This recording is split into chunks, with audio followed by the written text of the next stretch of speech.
There is no violence in this case that I'm charged with, that I'm aware of. And I'm in the community, I'm part of the community, I'm in business. I run a couple of businesses in Arizona. I've never ran from a case in my life. And this is basically, in my history of crime, this is a minor thing. Sammy the Bull was wrong again. It wasn't minor, and it wouldn't go away. After his arrest in Arizona, he was extradited to New York to face federal drug charges. Assistant U.S. Attorney Linda Lacewell remembers their first meeting. He just was staring at me the entire time, but I didn't want to have a staring contest with him. What I learned later was Gravano was trying to make a decision, and to do that, he needed to figure out his adversary, and that was me. And he needed to know whether or not he could take me on, and he decided that he could. Wow. Oh my God. There's no doubt that the arrest of Sammy the Bull in Arizona for running this ecstasy ring, it was a major embarrassment for the prosecutors in Brooklyn. They had gone out on a limb for him. They had gotten him this extremely sweet deal for his involvement in 19 murders. They took a lot of heat over the deal that he got. And it didn't really get better when Sammy was out there peddling this book and not really showing any remorse for what he had done. So at the same time, I think the wheels in their brains were turning, and they're thinking, geez, you know, how can we pay this guy back? Because he really made us look bad. He's disgraced the federal government. He demanded a speedy trial in federal court, which means he had to go to trial very quickly within a couple of months, and he thought we would not be ready, and we were.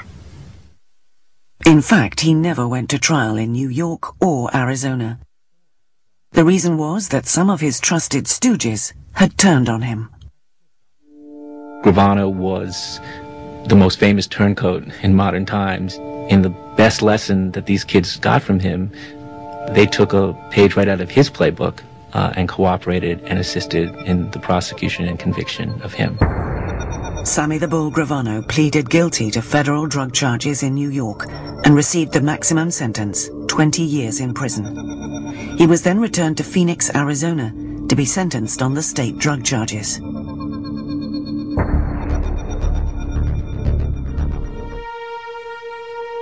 John Gotti died of throat cancer in prison on the 10th of June 2002. 4 months later, Sammy the Bull Gravano, the Brooklyn mobster and John Gotti's legendary hitman, made a final quiet appearance in a small Phoenix courtroom. He used his family for the purpose of financial gain. And what did we end up with? A son who now is going to do 9 years in prison. A daughter that now has a felony record to her credit. And a wife, she now has a felony conviction too. Two women who were not in the courtroom that day felt relief when they heard the news of Sammy's downfall.